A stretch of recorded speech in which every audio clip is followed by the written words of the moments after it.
Godmorgen alle sammen. Så er klokken blevet 10. Her på Vartov, der ved vi det altid, fordi rådhusklokken ringer. Så der er ikke nogen tvivl om, hvornår vi skal komme i gang. Men traditionstro tror jeg også lige, vi giver folk et par minutter til at logge ind og finde frem til mødet, selvom vi allerede er rigtig mange. Så giver dem lige et par minutter.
Godt. Jeg tænker, vi lige så stille går i gang.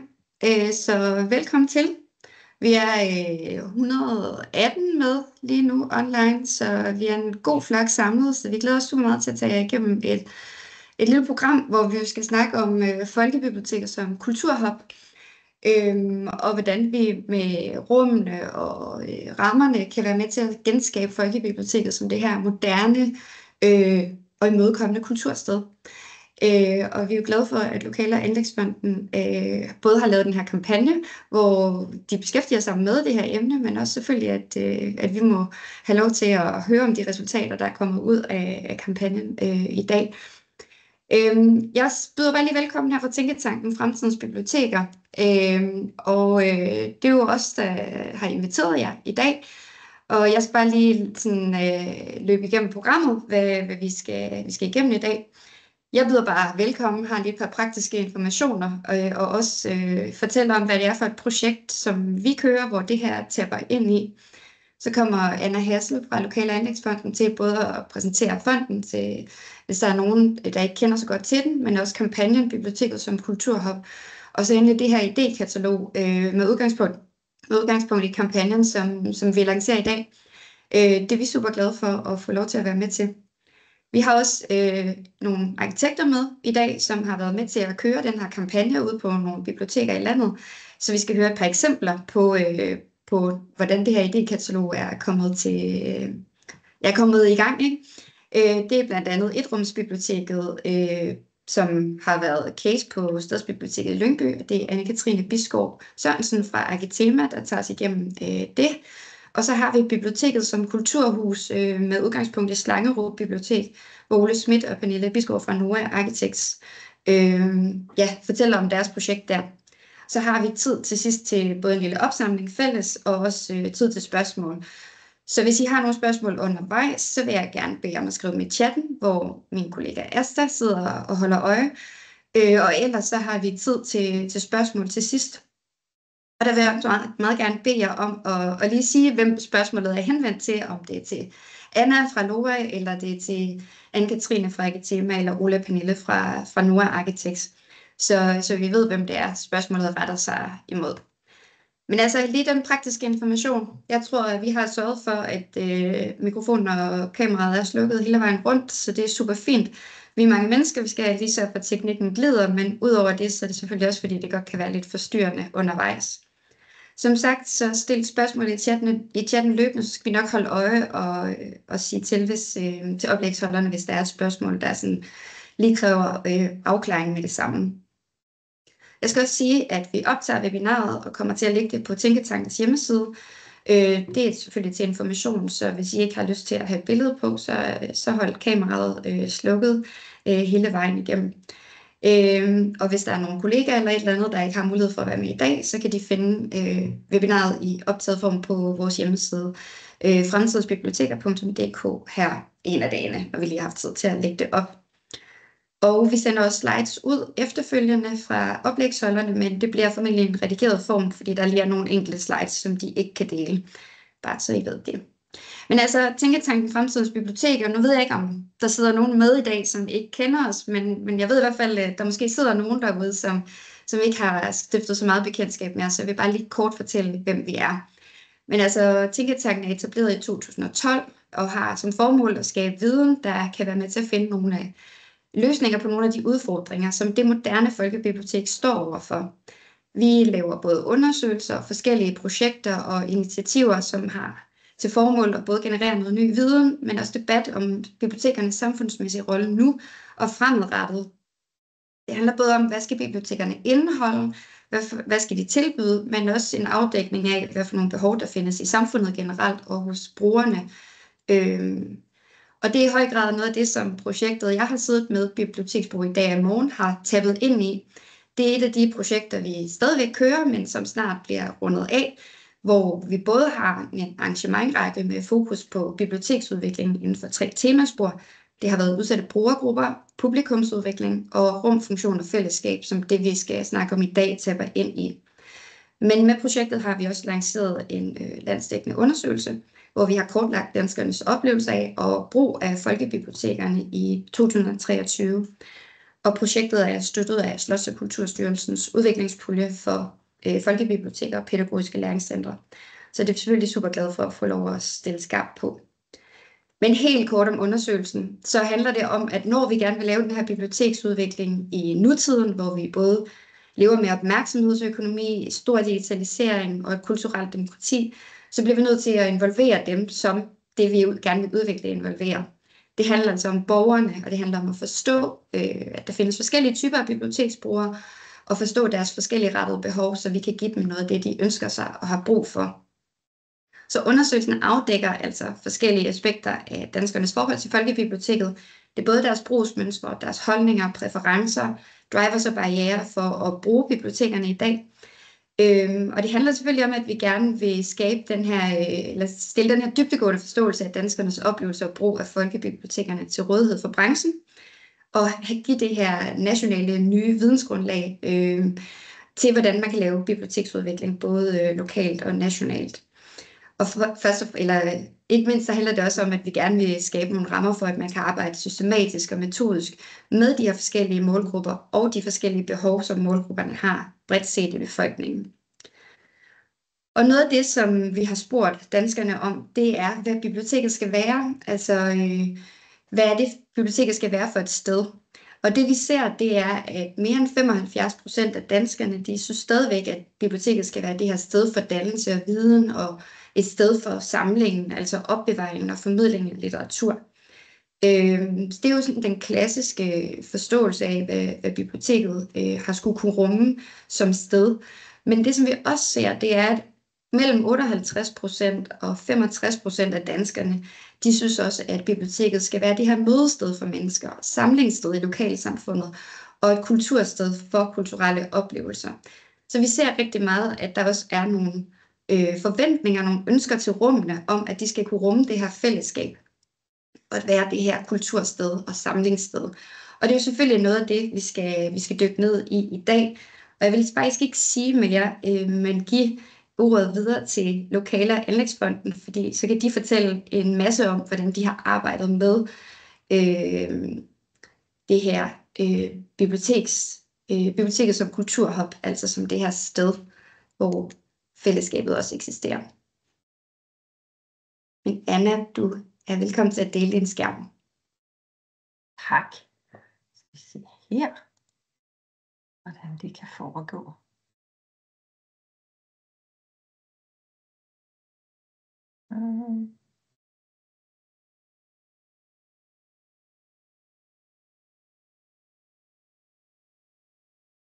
Sådan.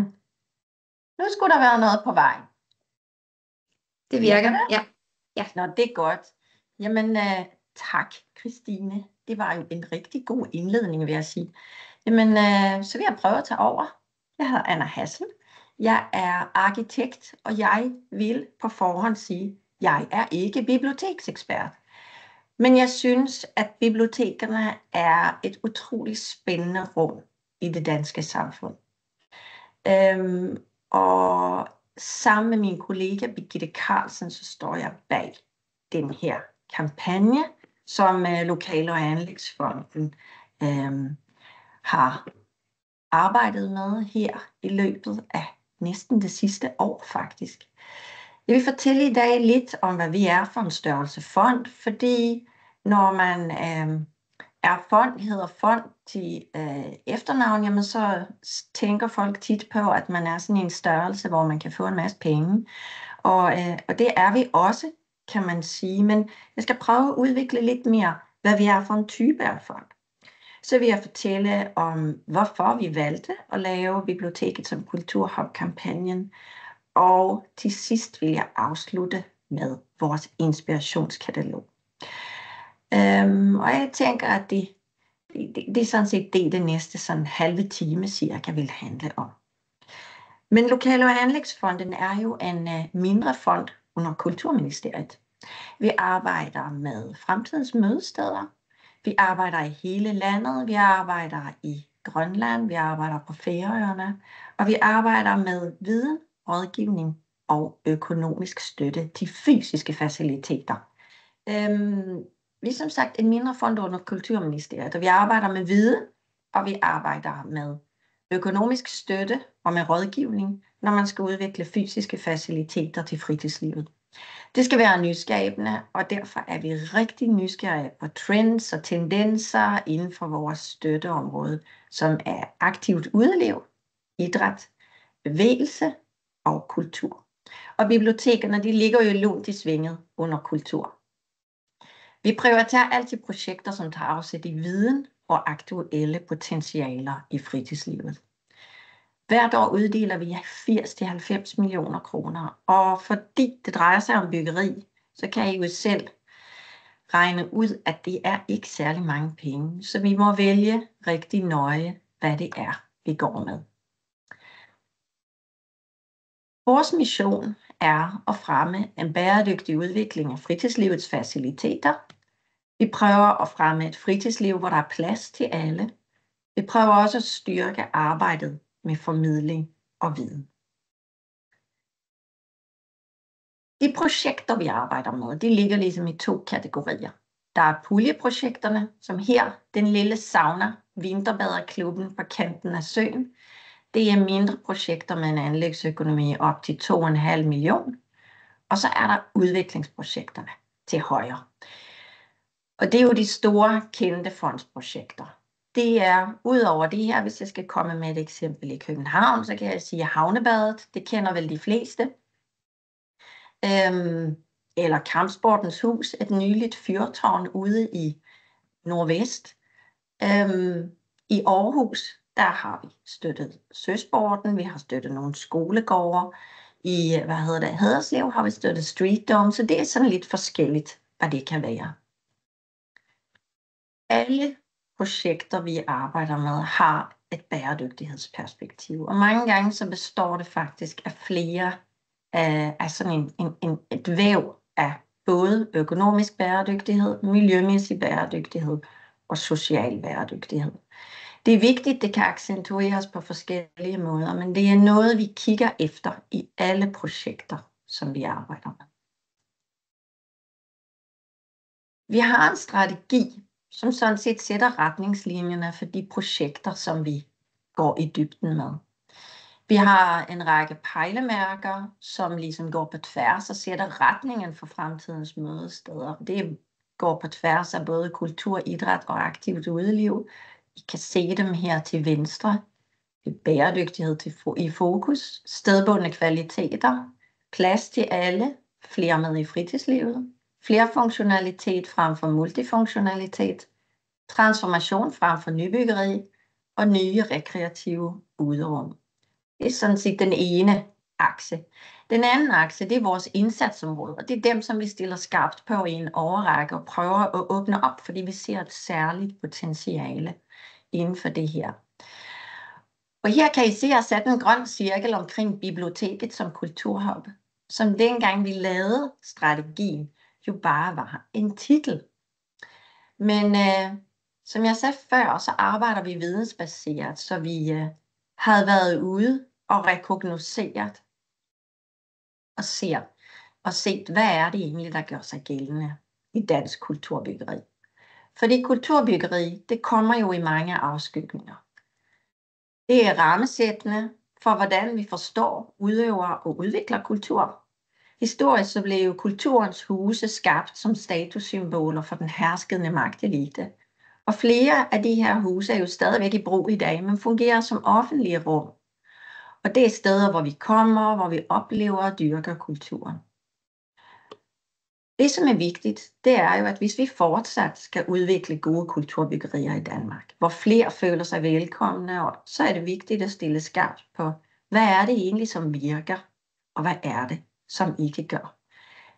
Det har vi prøvet at analysere sammen med Seismonaut i den her analyse, som har fokuseret på 5 tværgående tendenser. Og de kommer her. Det vi fandt ud af, når vi kiggede på dansk kulturbyggeri, dem som vi synes var både fyrtårne, men også faciliteter, som vi synes udmærkede sig på særlige måder, som var rigtig succesfulde på flere parametre. Alt fra besøg til facilitetens form og arkitekturen osv. Det var de her 5 ting. De arbejder alle sammen ud fra de stedbundne kvaliteter. Stedbundne kvaliteter, det handler jo om, at vi laver ikke længere ikonbyggeri. Ikonbyggeri, det er, hvis jeg skal komme med et eksempel, det er for eksempel Bilbao, Guggenheim i Bilbao, som jo er et helt fantastisk byggeri, og som man kan have rigtig meget lyst til at tage ned og besøge og se. Ikke mindst for byggeriet lige så vel som for samlingen. Men når man har set bygningen en gang, jamen så har man ligesom set den, så kan man krydse den af. Og det der med at arbejde med de stedbundne kvaliteter, det er sådan set det modsatte. Der arbejder man meget mere ned i den tradition, som man er en del af. Eksemplet her, det er Vadehavscentret nede ved Ribe, som jo i sin form, når man kommer tæt på, er anderledes, men som i sin grundform faktisk ligner rigtig meget de gårde. Og den måde, det lægger sig på, så ligger det ligesom gårdene ligger i landskabet. En anden vigtig tendens, det er transformation. Transformation, her er et eksemplificeret ved Maltfabrikken. Det handler jo om at bygge videre på de bygninger, vi har. Det er jo også et bæredygtighedsperspektiv, ligesom det, som står ved siden af. Det er bare 2 forskellige perspektiver. Jeg tror personligt, at vi kommer at se mange flere transformationsprojekter i fremtiden, end vi gør lige nu. Fordi transformation, synes jeg, fungerer både i forhold til et bæredygtigt perspektiv, men det handler også om arkitekturen, historien, og at vise, at vi er en del af noget, som var der før. Det er en måde at prøve at tolke videre på det, som var, og udvikle det og give det nye meninger. Bæredygtighed handler jo meget om at vælge. Man kan arbejde med bæredygtighed på mange forskellige måder. Mange af de her institutioner arbejder med den sociale bæredygtighed, det vil sige med inklusion, med at få flere med inden for det område, som de beskæftiger sig med. Her har vi et eksempel nede fra Viby. Kosmos er det, og Kosmos er et sjovt eksempel, for det er en kulturforening, som har slået sig sammen med et bibliotek og fået bygget et nyt mødested i deres by. Så er der flerfunktionalitet. Flerfunktionalitet, det er en smule anderledes end multifunktionalitet. Og når jeg løfter den, så er det jo også fordi, at flerfunktionalitet handler om at rette rummets funktion i en særlig retning. De fleste kender vel det der med at sidde i en gymnastiksal og lytte til en koncert på en skoleafslutning. Det er svært at høre, det er svært at høre talerne, det er svært at høre den akustiske musik. Men det er jo sådan set et rum, som er lavet til noget helt andet. Så det der med at tænke nøje over, hvad er det egentlig for nogle funktioner, som de her rum skal fylde, og arbejde med dem og regulere dem lysmæssigt, akustisk og så videre i forhold til det. Det tror jeg er noget, vi kommer at arbejde meget mere med i fremtiden. Den sidste pointe, det er uden for murene. Ja. Der er også et par stykker, der allerede inden du kom ind på det her slide, har spurgt, hvad flerfunktionalitet er i forhold til multifunktionalitet. Så måske du bare lige kan sige helt kort, hvad forskellen er på de to. Ja. Multifunktionalitet, det er jo tanken om, at man skal kunne alt i det samme rum. Man skal bare kunne rulle alle mulige forskellige remedier ud, og så skal det være lige godt til alt. Jeg tror, at den tid, den er på vej ud. Når vi bygger nye ting, eller når vi transformerer og laver nye rum, så tror jeg i dag, for eksempel, at vi skal arbejde meget mere målrettet. Hvis det er et studie, for eksempel, hvor man arbejder med våde ting, jamen, så skal der være et gulv, der kan klare vandet. Der skal være en akustik, der passer til det talte ord. Der skal være et lysindfald, som fremmer den aktivitet, som vi gerne vil have i rummet. Det gør, at man føler sig velkommen. Det gør, at man kan genkende sig i rummet i forhold til de aktiviteter, som skal ske der. Jeg ved, at nogle af vores cases, de kommer at uddybe det her lidt mere. Super. Men grundlæggende er det, der er forskel. Den sidste case, eller den sidste, tendens uden for murene, og det kender vi jo alle sammen fra corona, hvor vi var nødt til at gå ud. At vi faktisk har opdaget, at mange kulturaktiviteter også kan foregå udendørs. Hvorfor starter biblioteket egentlig inden for døren? Hvorfor er det ikke, at man som her i Sorø for eksempel, bruger den plads, som ligger foran, og træder ud i rummet og viser, hvem man er også der? Men det var bare helt kort omkring de 5 tværgående tendenser, som vi fandt, da vi lavede den her analyse. Året efter, der lancerede Tænketanken Biblioteksbrug i dag og i morgen. Det var rigtig spændende for os at være med til launch. Der var mange interessante pointer, som vi hæftede os ved. Vi fulgte også med i nyhedsbrevet, og der mødte vi jo blandt andet Pernille Schatz, som sagde, at vi skal tilbage på sporet, kære sektor. Tilsammen så tegnede det her et rigtig interessant billede for os af en institution, som fordi at bibliotekerne jo hører under kommunerne, ser utrolig forskellige ud rundt omkring i landet, men som også havde en rolle i samfundet indholdsmæssigt, som vi tænkte var meget stringent og vigtig at udvikle på.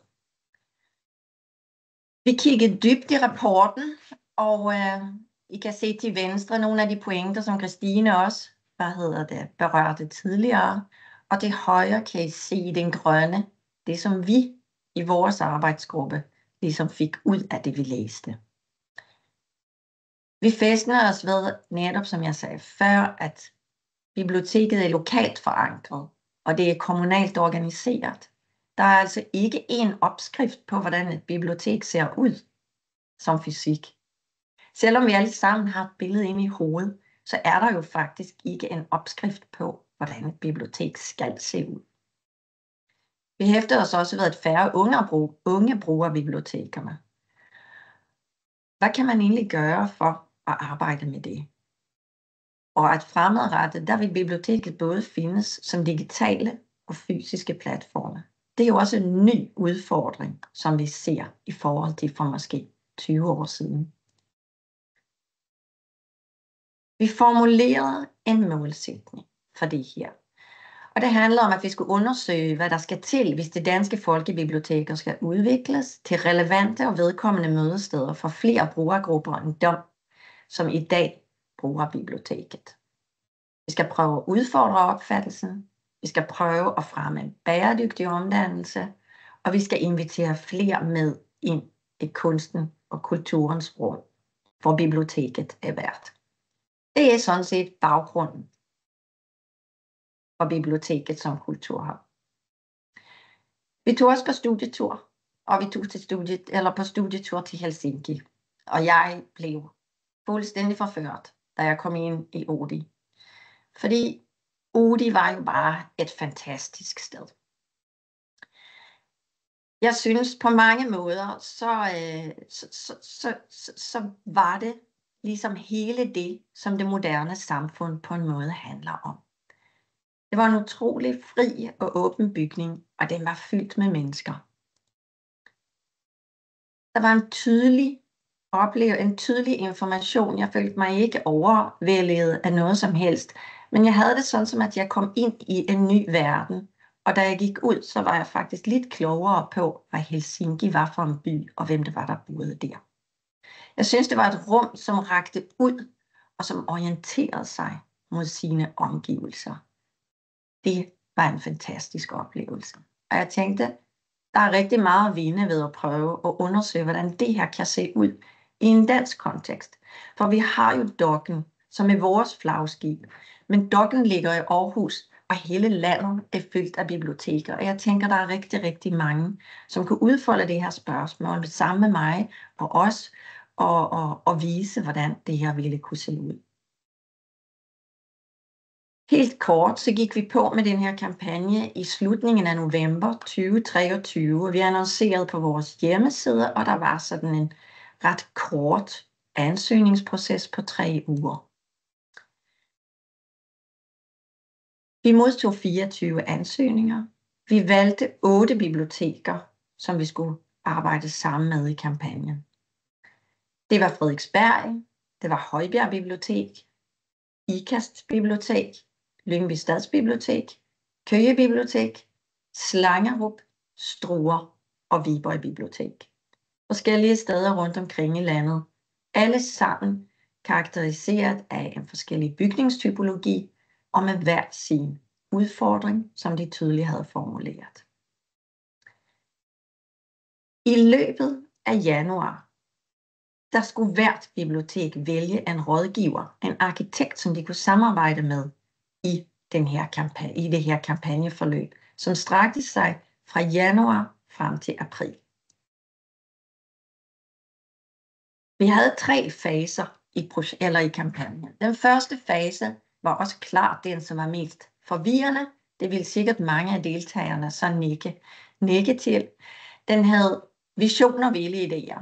Tænk ud af boksen. Det handlede jo om at formulere en skarp vision for udviklingen af sit eget bibliotek. Fordi den skarpe vision er jo noget, som man skal kunne måle sig opad, og som skal sætte retning for det arbejde, som skal ligge fremad. Det er utrolig vigtigt. For at komme på sporet, så havde vi inviteret Christensen & Co., som er en arkitektvirksomhed, som står bag biblioteket Kosmos i Viby. Da man tog hjem, så skulle man lave et rumprogram, og prøve at lave en lille behovsanalyse, og kontakten var jo sådan set skabt med rådgiverne, så det var jo bare med at gå i gang. Næste gang vi mødtes var i fase 2, der handlede det om virkelighedens modstand. Der havde alle været i gang med at prøve at kombinere sine egne erfaringer og sine ønsker. Og det her med at arbejde med en stærk deledagsorden, det kræver professionel hjælp, hvis man også vil udvikle på de rammer, man har. Målsætningen var at udvikle et nytænkende koncept, som kunne afprøves i et skitseforløb. Tilgangen skulle gerne være eksplorativ og åbne for, at idéer kan afprøves og undersøges i det tegnede rum. Og det er jo meget smart at have en rådgiver med på siden, altså en arkitekt med på siden, fordi de kan jo visualisere alle de her idéer, så at man kan finde ud af, om man i arbejdsgruppen mener det samme, når man bruger de samme ord. Den sidste fase, den handlede om at samle og dele. Der havde skitseprocessen kørt i noget tid, og alle alle biblioteker og rådgivere, de var godt i gang med at undersøge problemstillingerne. Og i midten af april, der mødtes vi igen hos Loa i Nyborg for at samle op på den læring, som vi har gjort os undervejs. Helt kort var det i det her et lille sammendrag af det, vi arbejdede med i kampagnen. Det gik stærkt, og efterfølgende så var vores målsætning at samle op på erfaringerne i det her inspirationskatalog. Det har taget tid. Men alle deltagere har været utrolig generøse og lader os få lov til at bruge materialet, og det er vi utrolig taknemmelige over. Og nu vil jeg lige prøve at løfte sløret for, hvad man kan lære af den her lille publikation, som er på 28 sider, så den er ikke så stor. Men her møder I det 8 bibliotek. Og som I kan se, når jeg kigger på det her billede, så er det jo noget ret forskellig bygningsmasse, vi har med at gøre. Og jeg synes, det er sjovt, fordi at her er jo alt fra den moderne strømlinede kasse i Lyngby til det lidt mere pompøse udgave i Slangerup. Der er muren i Struer, som er den store udfordring deroppe. Der er Frederiksberg Bibliotek, som ligger ovenpå, den store plads og troner. Der er Viborg Bibliotek, der er IKAS Bibliotek på pladsen, der er, hvem har jeg glemt? Køge og Højbjerg Bibliotek, som skal flytte og som skal slå sig sammen med naboerne. Som sagt, 8 forskellige bygningsværker, forskellig geografi, forskellige tidsperioder, forskellige udfordringer, ud over en forskellig kommunal kontekst og en forskellig organisering. I kan godt se, at der er ikke en stor fællesnævner, når man går tættere på. Det første sted, vi identificerede som ligesom aktionspunkt, det er det her med mødestedet. Kataloget præsenterer 3 temaer, og mødestedet er det første. Alle 3 temaer er suppleret med nogle cases, så I kan se, hvor forskelligt man kan folde det her tema ud. Mødestedet, de ser jo forskellige ud, afhængig af den lokale kontekst. Og når jeg siger den lokale kontekst, så tænker jeg ikke bare på bygningen. Jeg tænker også på de mennesker, der bor det lokale sted. Fordi hvis man skal skabe et mødested, så er det noget, som man både skal arbejde med bygningsmæssigt, men også organisatorisk. Og de her 2 linjer, de løber sådan set parallelt ved siden af hinanden. Muligheden med at arbejde med en rådgiver har jo gjort, at vi har kunnet undersøge sådan ganske nøje, hvad de konsekvenser vil være af de tiltag, som man sådan forestiller sig, når man taler om ting. Jeg skal lige tage mig. Når man taler om de her forandringer, som man ønsker det pågældende sted. For eksempel i Højbjerg, der skal biblioteket blive en kulturhub, som arbejder sammen med den lokale idrætshal. Det er måske ikke lige det, man er vant til at gøre. Men med den tilgang, som man arbejder med i Aarhus Bibliotekerne, som handler om det demokratiske torv, det er noget af det, vi ser her, har Pax Arkitekter og Team og Team Aarhus her arbejdet med at udvikle, hvordan det her rum skal se ud. Det handler om at prøve at etablere et mødested, hvor rummet ikke bare er interessant indenfor. Det skal være lige så interessant udenfor. Man møder sådan set biblioteket allerede på parkeringspladsen. Og det er jo med udgangspunkt i de lokale forudsætninger. Men det er vigtigt at absorbere de her kræfter og den energi, der er i lokalområdet. Og prøve at omsætte det til et byggeri, der kan passe det pågældende sted.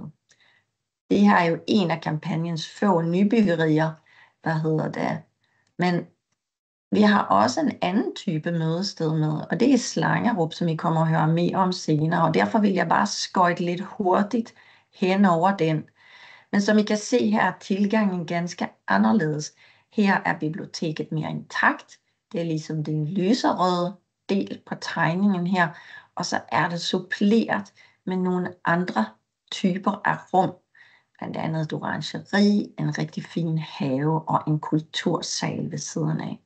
Fordi det, som er blevet meget klart, når vi har arbejdet med mødestedsbegrebet, er, at biblioteket, hvis det skal fungere i en kulturkontekst, jamen så er det mere end bare opbevaringsrummet.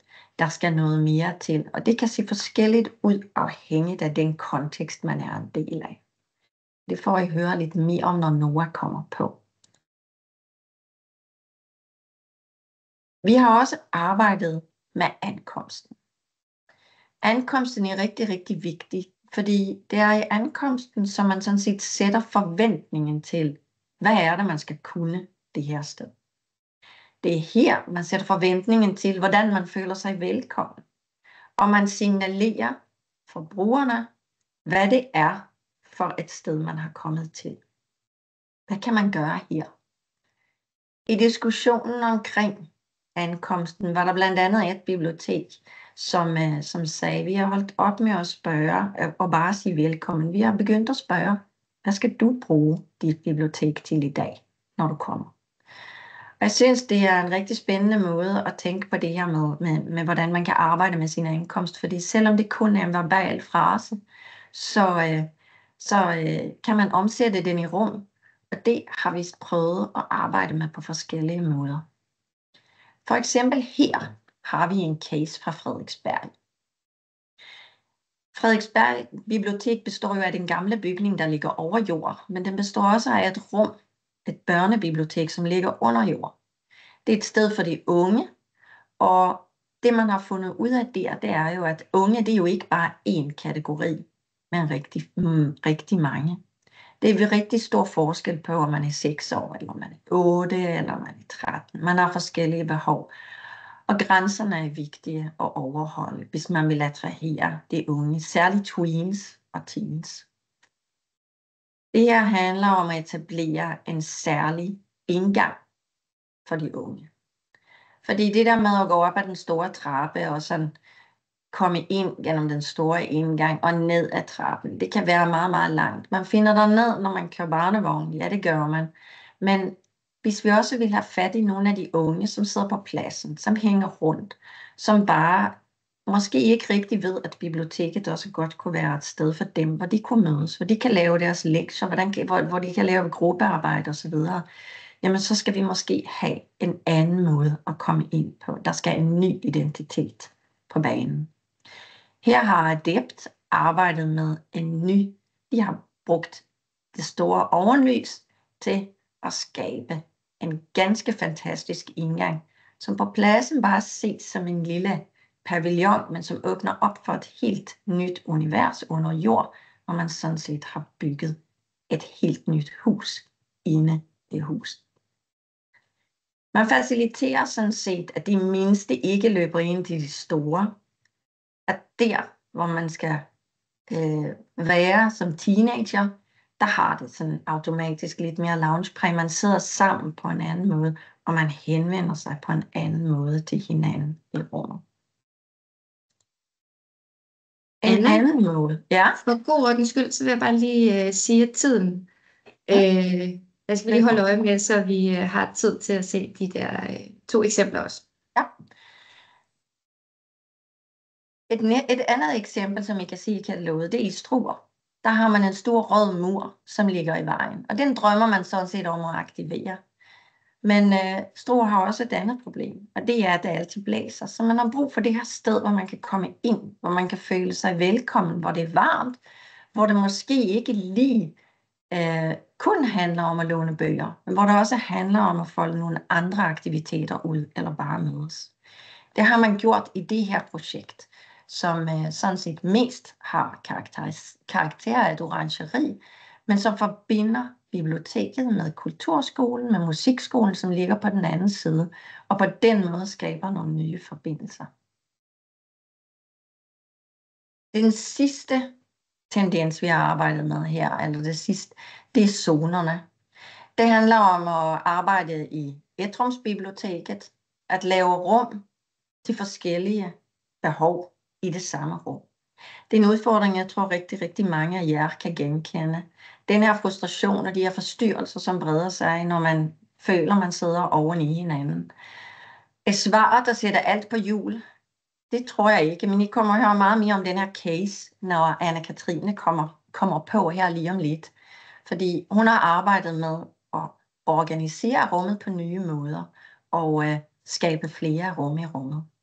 En anden måde at gå ombord i det her, det er jo at arbejde med meget, meget tydelige forløb, hvor man med blikket organiserer sig. Det er jo sådan i arkitekturen, man har jo ligesom en gratis en med, at øjet kan vandre foran kroppen. Man kan se ind i et rum, hvor man endnu ikke er med kroppen. Og det kan man arbejde rigtig, rigtig aktivt med, når man vil arbejde, organisere rummet.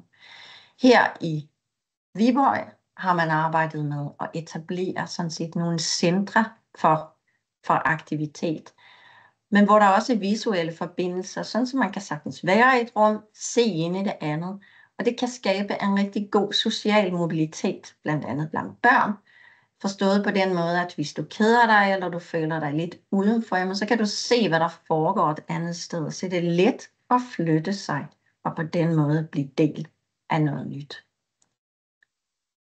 I IKAST har man arbejdet med møbler, og lad møblerne tale. Det handler om at bruge de nære materialer og de nære stofligheden til at organisere rummet, fordi vi oplever jo rummet ikke bare med øjnene, vi oplever også rummet med vores krop. Vi sanser, vi dufter, og vi hører. Har også en ungdomsafdeling med en lounge, har arbejdet med wayfinding, og for at hele tiden prøve at understrege det her med, at rummet består og konstrueres af flere typer af sanseindtryk. Helt til sidst, hvis man skal supplere, så har vi ligesom, så kan man sige, at det handler om mødesteder, det handler om ankomster og zoner. Og hvis biblioteket skal tiltrække flere, så skal det klassiske rum nok suppleres med et andet rum. Fremtidens bibliotek er mere end bøger. En kulturhub har ikke en størrelse. Det spænder fra det kulturelle bofællesskab til det opgraderede etrumsbibliotek. Vi har også fundet frem til, at i kulturhubben der samarbejder biblioteket med mange. Fritidslivet i dag er i forandring, ikke bare på kulturområdet, men lige så svært på idrætsområdet. Så hvis vi skal gøre klar til fremtiden, jamen så skal vi prøve at tænke i partnerskaber. Og vi skal også huske, at stærke faciliteter tiltrækker brugere på tværs af kommunegrænser. Og så er det her med samorganisering. En samorganisering kan, jeg vil sige, både tage livet af en udvikling, men det kan også bidrage. Og hvis det skal være andet end en spareøvelse, det her med delte lokaler, så kræver det, at man arbejder med kvalitet. Flere funktionaliteter er i min optik en vigtig forudsætning, når vi skal samle og dele. Til sidst vil jeg sige, at arkitekturen skal bruges til at facilitere og lede brugerne imellem de forskellige områder, som vi nu skaber. Og der skal være en tydelig adskillelse imellem de områder, der er til fælles brug, og dem, som kun hører sammenligning til. Her vil jeg stoppe og lige hurtigt sende en lille hilsen til, hvor I kan finde inspirationskataloget og vores kampagneside. Det er bare det sædvanlige sted inde på www.LOA-fonden, og så kan I gå ned i de her 2 steder. Der ligger materialet digitalt klar til download.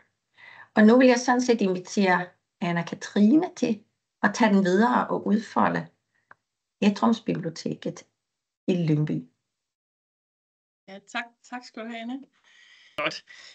Jeg vil tak for invitationen til at gå lidt mere i dybden med, hvad det er, vi har udviklet her under LOA-kampagnen sammen med Stadsbiblioteket i Lyngby, sammen med bibliotekspersonalet derude.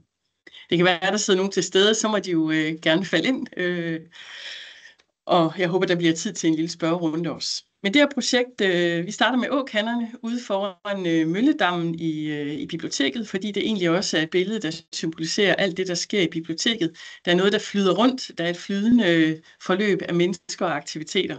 Så det var en stor inspiration for det arbejde, vi har lavet. Yes. Så skal jeg lige have lov at skifte. Godt.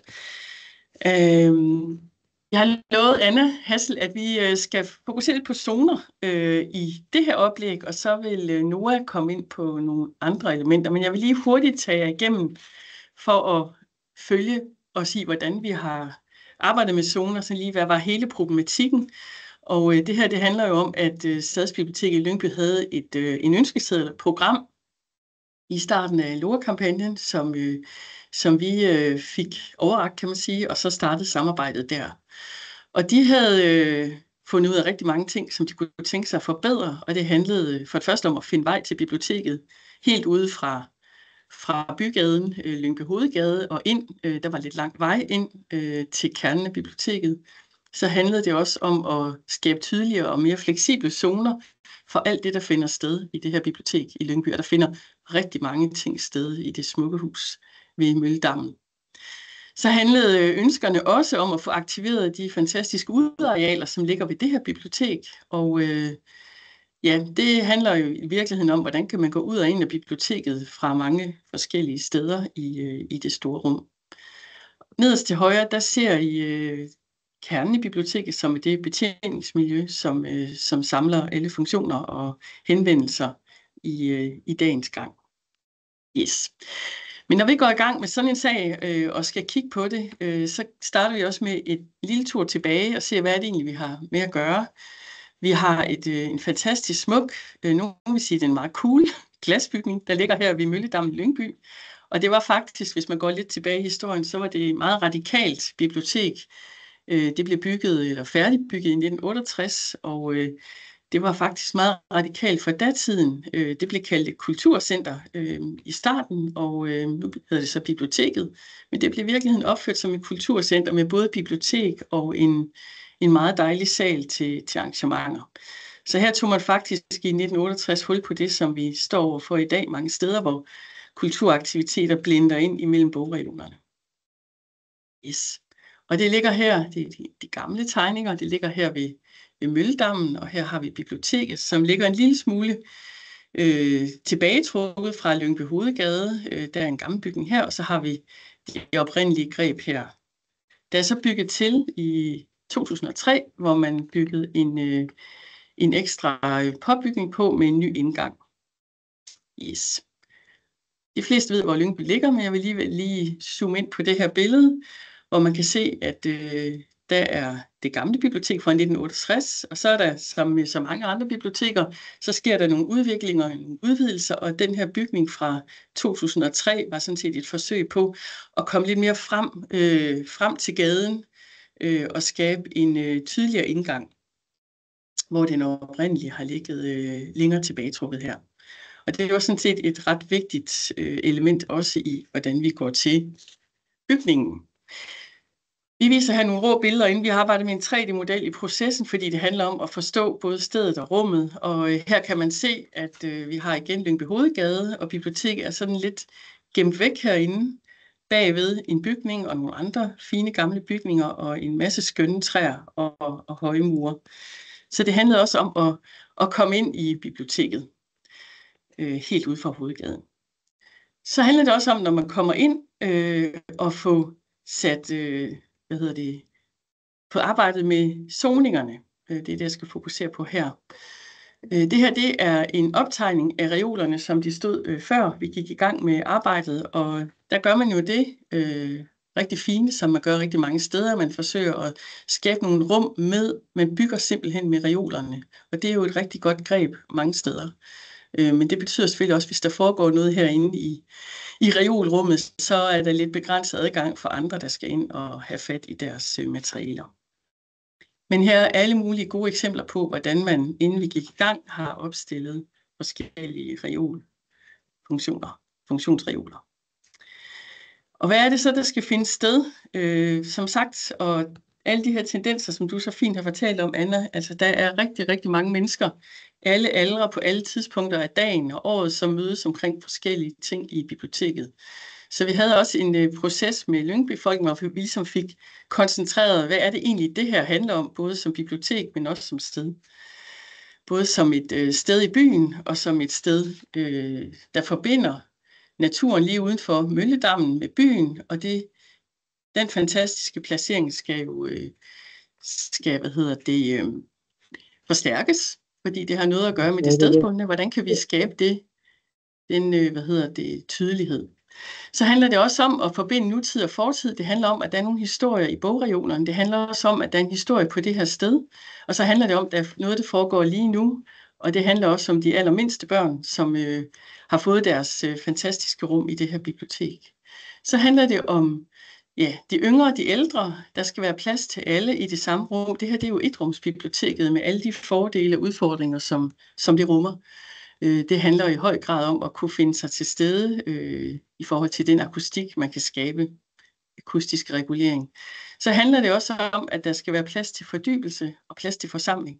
Og det her det er noget, som jeg tror gælder for de fleste biblioteker. Og her så er et eksempel på, hvordan vi har håndteret det i den her dejlige, store, rummelige glasbygning i Lyngby.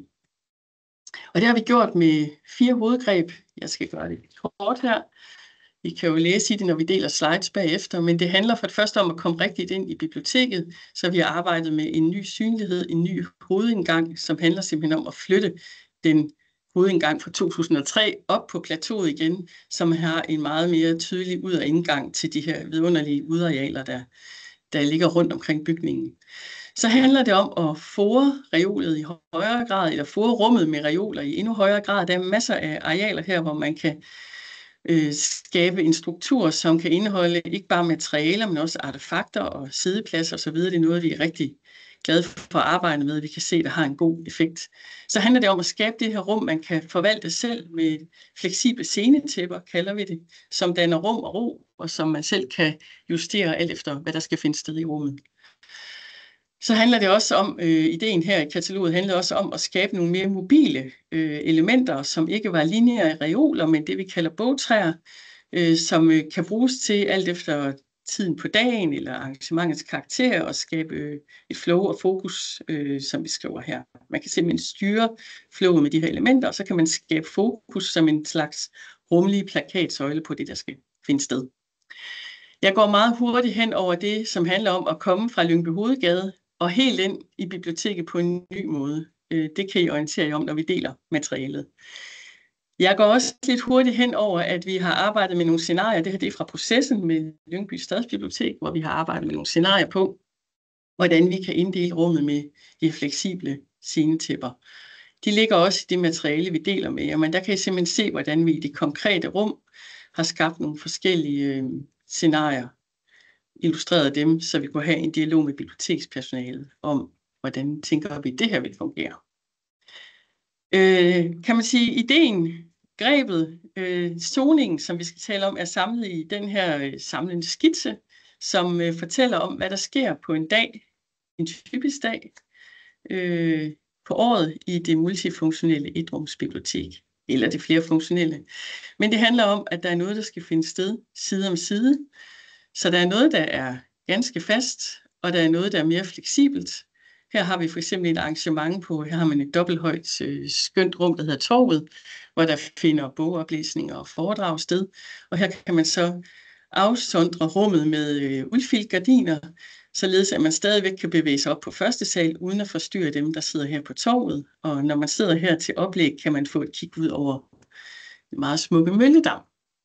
Det var et eksempel. Nede i det andet hjørne, der har vi det eksisterende børnebibliotek, og der har vi også arbejdet med at integrere de her scenetæpper, således som man, når for eksempel fædregruppen er på besøg, som i det her scenarie, det oplevede vi faktisk en herlig flok fædre med deres små babyer, at de så ligesom kunne trække mere eller mindre for at skabe et rum og ro omkring de aktiviteter, de har her. Og hen til den anden ende af ideen her, det handler om, og det er det, jeg lige vil slutte af med og zoome ind på, det handler om, at der var rigtig mange dejlige bogreoler i Lyngby Stadsbibliotek. Det er et bibliotek, der virkelig, når man kommer ind, jamen så er man i et univers af materialer, som byder sig til. Vi har så faktisk, kan man sige, foreslået at dyrke det endnu mere med den her foring med større struktur, reolstruktur i træ, som matcher de eksisterende små gamle reoler, og skabe nogle rum i rum, som er mere faste, men så samtidig bliver, kan man sige, en baggrund for alt det, der kan finde sted. For eksempel her på et eksisterende plateau, som når man kommer ind i dag fra stueetagen, kommer ind, så skal man ligesom bevæge sig op og have noget, der hedder flyet.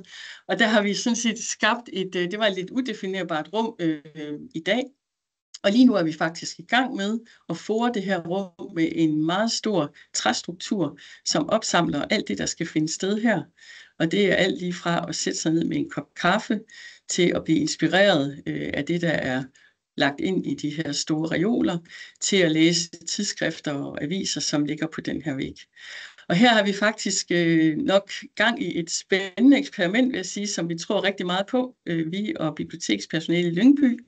For det handler faktisk om at tage hul på det fænomen, som vi kalder kulturhoppen, fordi lige præcis det her område, biblioteket, er tiltænkt, at her kan alle være. Så her går jeg lige videre til den næste.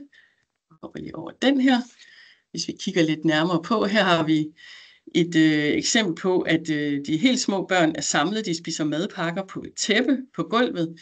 Der er nogen, der trækker en kaffe i caféen og placerer sig i nogle sidemiljøer her i den her reol. Der er nogle andre, der sætter sig ned omkring et bord, eller bare er på vej forbi for at blive inspireret. Så tanken med det her rum, som er første etape af det, vi nu er gået i gang med faktisk at realisere, og de bliver bygget, det er simpelthen at skabe et område i biblioteket, som jo ellers ofte er opdelt i børn og unge og musik og voksne, fag- og skønlitteratur. Og så her, der skaber vi faktisk, kan man sige, step 1 på ideen om biblioteket som kulturhub. Ja, nu ved jeg ikke, hvor meget tid jeg har tilbage, men ellers så vil jeg i hvert fald lige runde af med at nævne noget, der er super, super vigtigt, og det er det her samarbejde. Det var det både i kampagnefasen, og det er vi i gang med nu. Og det er selvfølgelig altid, når vi laver biblioteker og andre projekter. Og det er, at der ligger så meget viden og så meget substans her hos de her mennesker. Og her er det folkene fra Lyngby Stadsbibliotek. Og vi bliver nødt til at have den her dialog, og vi arbejder scenariebaseret for at finde frem til, hvad der faktisk virker på det konkrete sted. Her har vi så også legnet processen op, så I kan se, hvad var det, vi havde gang i frem mod vores lancering af vores forslag til idékataloget, som nu er blevet publiceret. Der havde vi en lille proces på 3 møder, inklusive en studietur. Så her har vi legnet op, og jeg vil sige super mange tak til Lyngby Stadsbibliotek for det foreløbige samarbejde, og vi er i gang i en videre proces, og det er bare helt fantastisk. Og det, der også er meget opløftende ved projekter som det her, hvor vi også skal huske at sige tak til Lokal- og Anlægsfonden, det er jo, at de her helhedsplaner, som vi laver, de her hovedgreb, hvor vi går ind og kigger på eksisterende biblioteker, og de muligheder, vi har her, er jo i høj grad vigtige for, ikke bare for bibliotekerne, men for hele samfundet, for den dagsorden, som handler om, at vi skal bruge alle de bygninger, vi har. Og der kan vi altså, når vi får lov at arbejde så tæt sammen med bibliotekerne, der kan vi altså finde nogle greb inden for murene, som gør det muligt at bruge rummet på endnu flere måder, og med en højere kvalitet, end det ofte opleves. Det handler for eksempel om at styre akustikken. Her har vi også et billede af Snøvsen, som jo faktisk er en figur ude i Lyngby, og jeg vil lige ret opmærksomheden på, at de her elementer som figurer, artefakter, er meget, meget vigtige, og det har vi også taget med os helt ind i biblioteksrummet, at det handler om at vise, hvad der finder sted, og hvilken arv vi bygger på. Og med de ord vil jeg sige tak for muligheden for at fremlægge det her og høre, om der er nogle spørgsmål. Og I er selvfølgelig også altid velkommen til at kontakte os. Det kan være Stadsbiblioteket i Lyngby ved Aske, Tolsgård eller Arkitema, hvor jeg er klar til at svare på nogle spørgsmål, hvis I har yderligere til materialet her, eller hvis vi eventuelt skulle hjælpe jer med at kigge på jeres bibliotek. Så tak for det. Tusind tak, Anne-Katrine. Der er ikke kommet nogen spørgsmål ind på chatten, så jeg tænker faktisk bare, at vi lige bevæger os videre til Nora. Og så har vi tid til spørgsmål til sidst, inden vi runder af. Tusind tak. Hej. Ole og Pernille. Ja, kan I høre os? Jeg kan godt høre jer, men jeg kan ikke se jer. Der var I. Det var godt. Ja, jamen, vi starter bare lige med ansigt på, fordi vi er Nora-arkitekter. Vi er bygningsarkitekter med et stort fokus på den menneskelige kontakt og dialog, og fokus på processen, hvor alle er med. Altså, for at vi sammen kan forandre små og store fællesskaber og samfund til noget bedre. Og med over 20 års erfaring, så har vi udviklet nogle værktøjer, og dem har vi virkelig lyst til at bruge, at tage lokalområdet i hånden, og hjælpe alle igennem de her svære, men vigtige processer med de store forandringer og transformationer. Og det er noget, vi gør i fællesskab, når vi sådan udvikler byens nye mødested. Og nu vil jeg dele skærm og fortælle lidt om Slangerup Bibliotek og Slangerups borgere som omdrejningspunkt.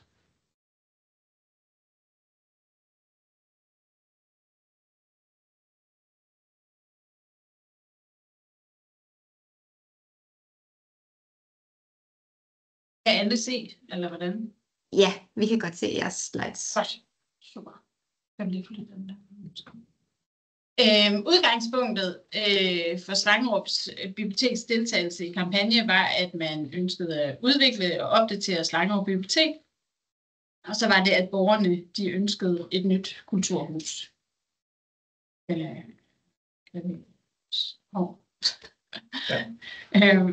Det overordnede formål med projektet er at skabe en fælles kulturel mødested for Slangerup. Det er at skabe et levende og aktivt bibliotek, en lokal kulturhub, som rummer muligheder for, at borgere de kan byde ind, og de kan være med til at forandre sig i takt med ønsker, idéer og behov. Og det skal være et sted, som byder ind til, at borgerne selv tager initiativ. Idéerne er baseret på borgernes engagement, så vi har som tegnestue stor erfaring i at tegne og udvikle idéer sammen med borgergrupper, foreninger og interessefællesskaber. Udformningen af de fysiske rammer skal gerne tage udgangspunkt i borgernes ønsker og behov, så der skabes nogle brugbare rammer, hvor de forskellige grupper kan sammen eksistere, og hvor man også kan få nye sociale konstellationer til at opstå. Og det er jo derfor, samarbejdet er enormt vigtigt, så borgerne i den sidste ende føler et ejerskab til huset.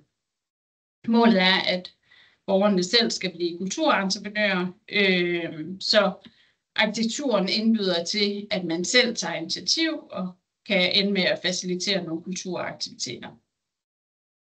På Slangerup Bibliotek har vi holdt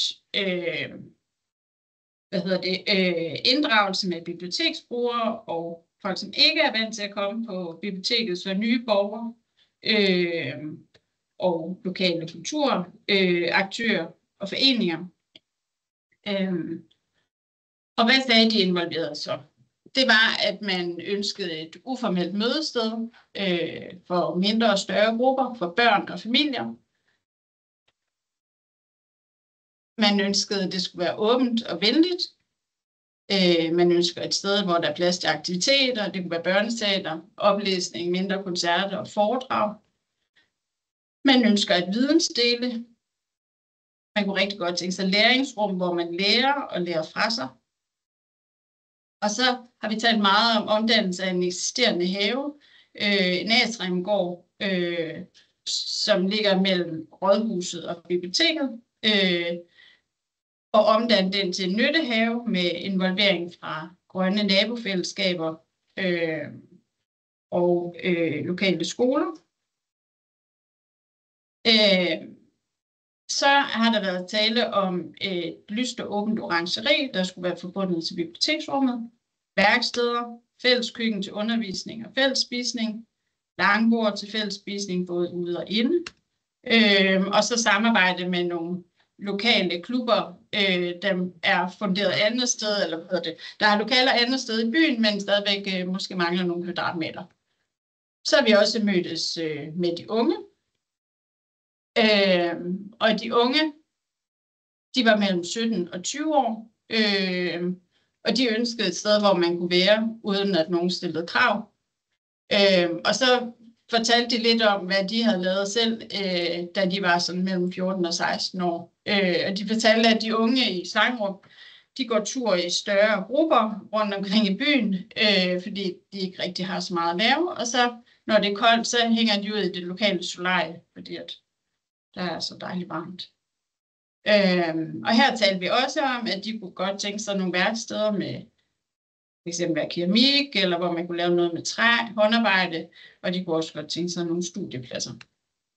De unge vil gerne vide, hvordan man reparerer en stol, eller strikker en bluse. Og der var også snak om et køkken med mulighed for at lave kakao eller kopnudler. Og i det hele taget vil de unge gerne være med til at udvikle huset. Og i dag, der ankom man altså om fra siden af det her prægtige hus. Og vi valgte at flytte bibliotekets indgang tilbage til den her centrale ankomst, hvor som hele bygningen tydeligt udtrykker med den symmetri af meningen og med trappen her. Og når vi nu ser, hvordan man ankom tidligere, der havde man det her ankomstområde, der er sikret med glasvægge og rullegitler. Og det er jo altså ankomst til de kommunale funktioner tidligere. Og det her område, det fremstår som tom gennemgangszone. Så vi foreslår, at vi fjerner glasvæggene, der deler huset op, og nu bliver det her område til en fælles ankomstområde til biblioteket, til kulturhus, til noget, vi kommer til at fortælle om, byens have, skolehaven, fælleshave, biodiversitetshave, mange navne, og stadig kommunale funktioner på Slangerup Rådhus.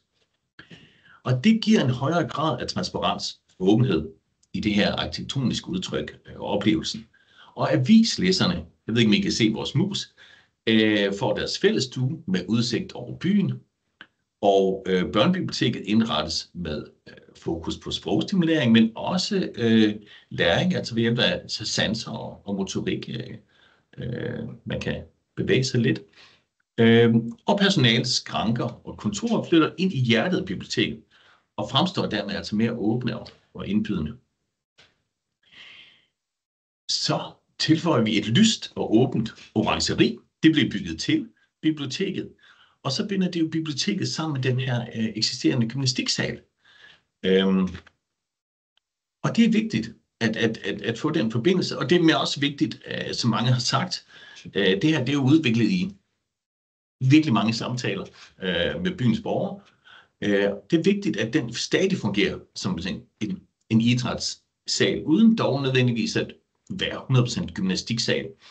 Det kunne være en kultursal, som Anna nævnte tidligere, med korundervisninger, koncerter, teater og oplæg og fællesspisning, yoga og alle former for idræt, man har lyst til, hvis det er muligt. Og mellem det her eksisterende Slangerup Bibliotek og Rådhusbygningen, jamen der har vi det her store grønne areal, som slet ikke bliver brugt i dag. Man kan kigge på det, men det er ikke rigtigt et sted, man kan komme ind og gå rundt.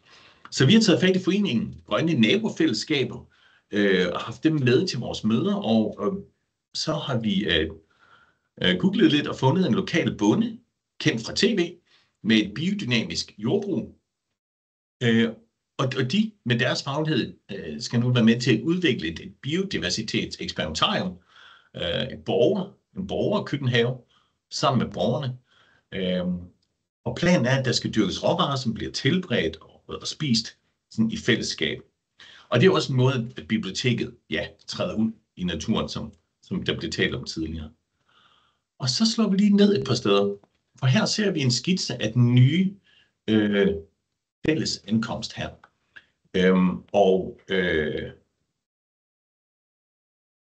Der har vi avislæsere, der sidder centralt med udsigten ud over byen. Men når det første, man møder, det er det her møbel, som er sådan en udstillingsventemøbel, læsemøbel. Og så har man en visuel forbindelse både til den nye byhave, fælleshave, som man kan gå direkte ud i, og ind i biblioteket og skranken her. Ikke? Så der bliver åbnet op, og man bliver trukket ind, og nogle af funktionerne blandet sammen, mens der også er nogle funktioner, der er meget adskilt og fungerer på samme tid. Og nedslag 2, det er orangeriet. Det er et flerfunktionelt orangeri med mulighed for oplæg her på amfitrappen. Og amfitrappen skabte sådan set sig selv, fordi der var 2 meters forskel i gulvhøjden, altså mellem gymnastiksalen og det her nye orangeri. Og i stedet for at have en kedelig trappe herovre i hjørnet, så tænkte vi, at vi laver en scene til byen. Og så er der mulighed for at dyrke lokale grøntsager ude i haven, og lave mad herovre i køkkenet, i orangeriet, og lave noget langbordsspisning, men også mulighed på andre tidspunkter for fordybelse, og der skal være mulighed for træværksted. Det er en her lige ved siden af, og grønt værksted med frøbibliotek. Her ser vi orangeriet set fra den her grønne atriumgård, og hvordan at orangeriet ligesom hægter sig på biblioteket her til højre, og gymnastiksalen til venstre. Her er nogle inspirationsbilleder, som der er nogle af borgerne, der er udvalgt i forbindelse med vores brugerinvolvering, som netop er nogle af de her stemninger, som folk var vilde med, og som vi har arbejdet ud fra. Orangeriet, det skal være et lyst og venligt rum, som skal være præget af varme materialer og varme farver. Man skal fornemme en duft af tomater i samspil med bøger og brætspil og oplæg. Og så skal det være et sted, hvor både skoleklasser og strikkeklubber kan bruge det her nye byrum. Og her har vi lige et par inspirationsbilleder for orangeriet. Ideen er, at orangeriet skal være et mødested. Det skal være det her tredje sted, der for borgerne adskiller sig, både for hjemmet og arbejdspladsen. Det skal være en kulturfacilitet, der udvikles og skabes ud fra de behov, som borgerne i Slangerup har. Og her har vi lige et par inspirationsbilleder, hvor der blandt andet indeholder et rundkøkken, som vi har lavet i Høje Gladsaxe på Høje Gladsaxe Bibliotek Plus, hvor at borgerne samles om i forskellige grupper. Og her ser vi så, hvordan at orangeriet åbner op mod atriumgården til venstre og mod den grønne have, som netop er med til at give mulighed for at binde dyrkning og madlavning af friske råvarer sammen. Orangeriet, det skal fungere som en ramme for funktioner og aktiviteter, der skaber genkendelse.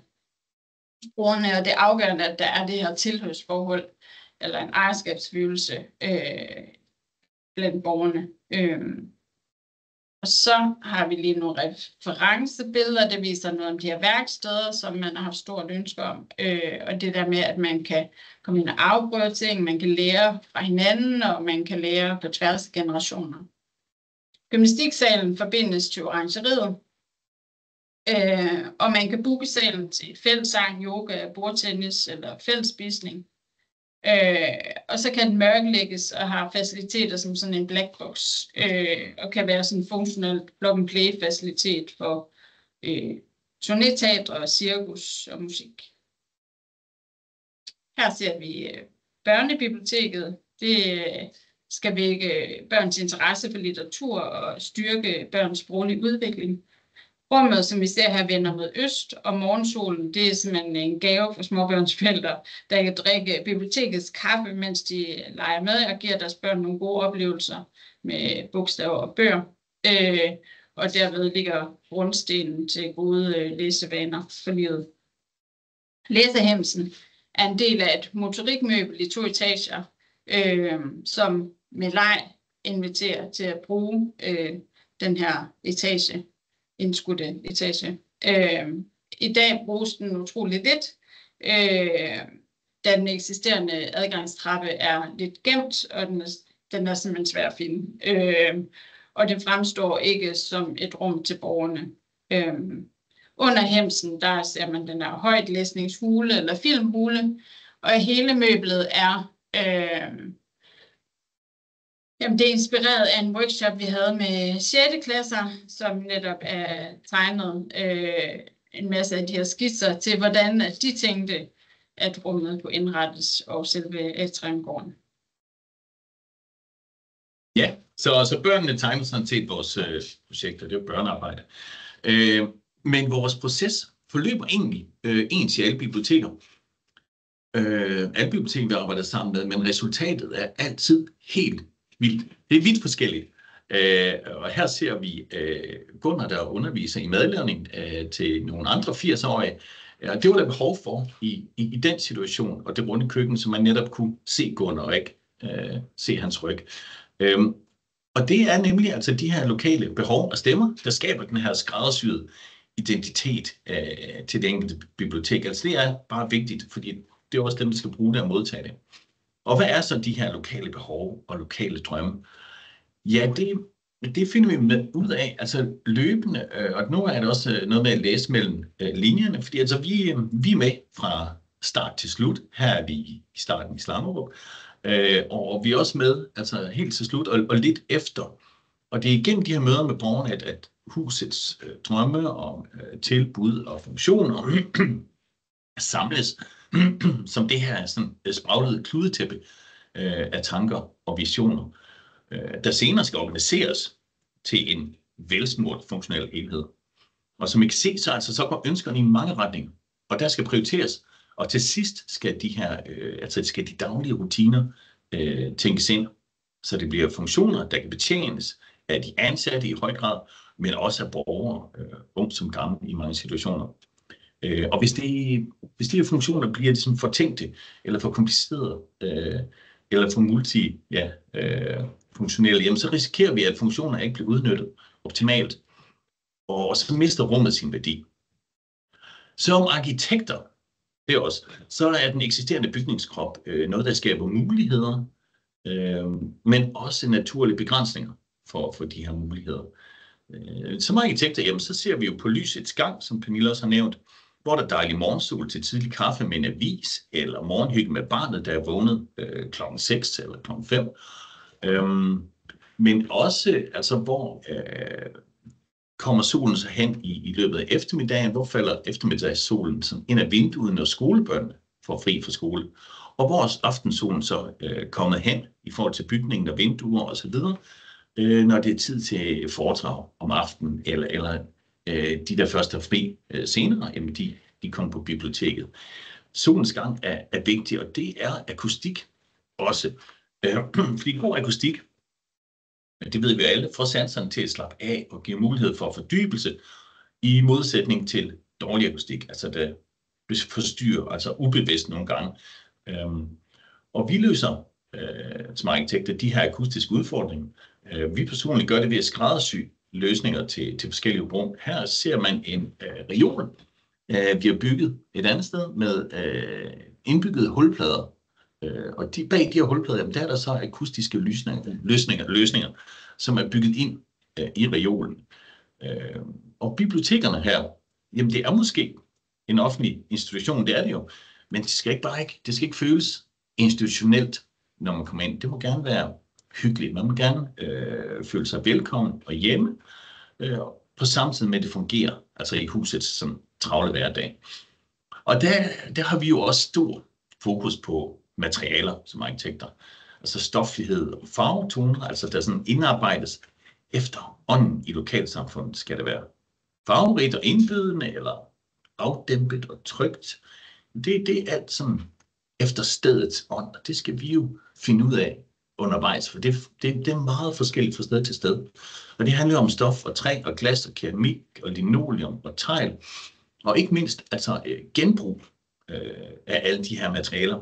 Fordi det er også arkitektens, det er også et af vores værktøjer. Og det er jo ikke kun i bæredygtighedens tegn. Det er vigtigt, men det er også vigtigt, når der er en stram økonomi, at man kan genbruge og gentænke både funktioner, og her ser vi reolen, efter vi har bygget den om. Og det er vores sidste slide, jeg kan se, det lige poppet op, Christine. Fordi det er vigtigt, når de her rum, de skal gentænkes i de daglige rutiner, og det er en af nøglerne til, altså det her gode bibliotek, det gode kulturhus og den gode kulturhop. Tak. Tusind tak, Ole og Pernille. Meget spændende at høre om. Der er kommet et par enkelte spørgsmål ind, og lige Ole og Pernille helt lavpraktisk først. Nu havde I jo sådan et meget grønt det projekt, hvor der er en, der bare spørger sådan, altså i sådan et tilfælde, skal man så ansætte en gartner, eller hvordan, altså hvad gør man med sådan en have? Bare svare helt kort, fordi der er også et par andre spørgsmål. Ja, altså der vil være ikke nødvendigvis en gartner, jo. Vi har arbejdet med forskellige, der har den her faglige ekspertise, men ellers så er det også lokale. Altså der kan simpelthen komme ind om lørdagen, nogle gange sammen også, og lægge kræfter i, og grønne nabofællesskaber, der har en masse ekspertise, og vores biodiversitetsbunde. Men man kan sige, at det der er det allervigtigste, det er jo, at man fra starten får opbygget et fællesskab omkring det, så der er en frivillighed, der kan gøre, at det bliver selvkørende. Man kan jo ikke regne med, at det må ikke være bibliotekspersonalet, der står for det. Det må ikke være, altså, man skal ikke være afhængig af, at kommunen så har en gartner, der kan komme ind. Eller, altså det er jo helt klart noget, der skal, det er en idé, der skal dyrkes frem. Det er borgernes projekt. Ja, det er borgernes projekt, ikke? Altså, så det handler jo også om at afprøve, hvad kan fungere i det her, og kan man få et samarbejde op at køre, som der er en masse mennesker, der vil være interesseret i. Ja, Anne-Katrine, du markerede også lige. Jamen, jeg vil egentlig også bare stemme i, og jeg kan også se, at Anne Hask sidder også og nikker, at det her med, at vi får skabt de her rum, hvor man faktisk har en høj grad af selvforvaltning. Fordi der er jo ikke ansat nogen til at rende rundt og passe tingene, og det er jo netop det der giver fællesskabet, ikke? Og det fik jeg måske ikke sagt så tydeligt, men det er jo noget af det, vi har arbejdet rigtig meget med, at det sådan set kan passe sig selv, og at man kan arbejde sig ind i det rum og tilrettelægge det, som man nu gerne vil bruge det. Men jeg kunne godt tænke mig lige at svare, der er nemlig et spørgsmål, jeg kan se, at tiden løber ud, og der bliver spurgt til begge arkitektfirmaer, hvordan vi har arbejdet med inkluderende arkitektur og tilgængelighed, og for hvem. Og det synes jeg er et rigtig godt spørgsmål. Og man kunne snakke om det på mange niveauer, men helt konkret, jeg gik lidt hurtigt hen over vores udrumsprojekt, som også er en del af det her, ikke? Men det handler faktisk om at egentlig genskabe den fælles ligeværdige adgang, der er ved, at man kan køre op ad en rampe, som er tilgængelig for alle, kørestol, rollator og så videre, op til den originale entré på plateauet, og kan gå ud og ind deroppe. Så er der stadigvæk en elevator, men det er jo en, man også kan bruge, hvis man for eksempel kommer, der er en parkeringskælder i Lyngby Biblioteket, så der fører naturligt en elevator ned der. Men det her projekt har faktisk også handlet om at få skabt den der fælles indgang, og fælles ud- og indgang for alle, uanset hvordan man bevæger sig, men også i lidt bredere perspektiv, hvordan man inkluderer alle i rummet. Og det er jo det, som noget af det, vi også har talt meget om, også med jer, Anna, det er det her med, hvordan viser rummet selv, hvad det er, hvad må man her, hvad kan man, og hvornår kan man det?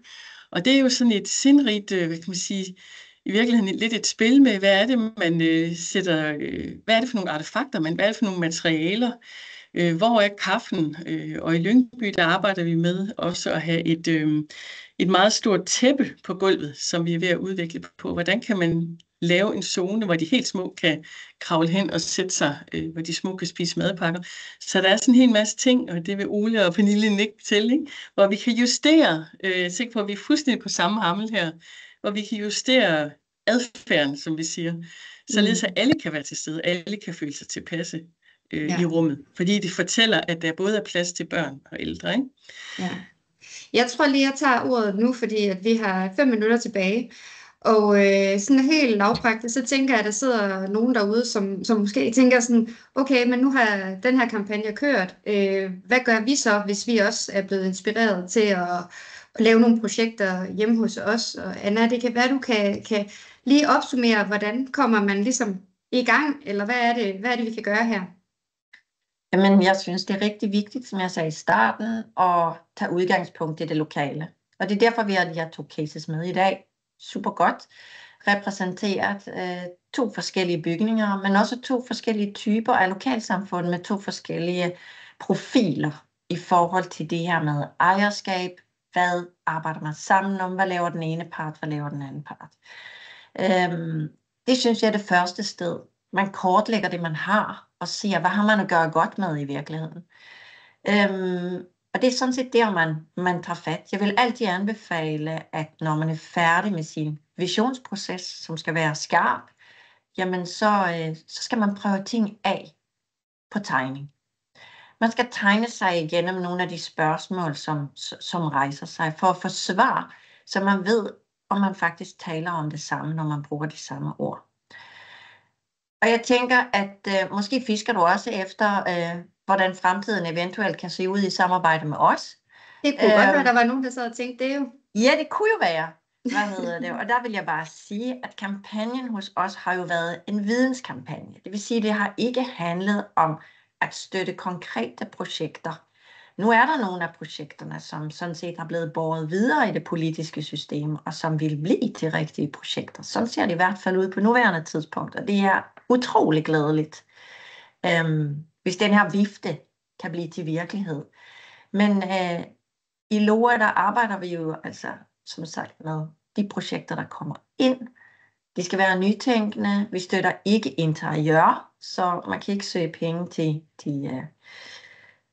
indretning som sådan. Det skal være ombygning. Det skal være en større fysisk forandring i de projekter, som vi går med. Og det skal være nytænkende. Men jeg vil klart anbefale at kigge i det her katalog af idéer og prøve at gå i gang lokalt med en dygtig rådgiver. Og der er rigtig mange gode derude. Det er også nævnt i kataloget, dem som har været med, både NOAH og Arkitema og alle de andre, og I kan også se interviews med nogle af de andre på vores hjemmeside. Så jeg vil sige, det er et godt sted at starte. Og du sagde også helt kort, så er spurgt til nogle af de her brugerprocesser, som I, Ole og Pernille, har lavet meget af. Og du sagde, Anna, at det starter lokalt, og det er jo et godt eksempel på at starte lokalt, at de simpelthen har gået ud og talt med borgerne. Så der er nogen, der lige har spurgt sådan, hvordan gør man det rent lavpraktisk? Altså, hvordan laver man de her workshops med målgrupperne? Og det er et meget stort spørgsmål at kunne svare på 2 minutter, men det kan være, at I bare kan sætte et par ord på, hvordan man kommer i gang. Ja, altså det handler om at få brugergrupperne sådan, vil man sige, klassificeret, så man får fat i de forskellige grupper, og nogle gange så er vi simpelthen måtte indbyde dem, altså trække dem ind. Teenager, de kommer ikke af sig selv, for eksempel. Så der blev udvalgt 5-6, og der blev tilbudt alt muligt kage og alt det.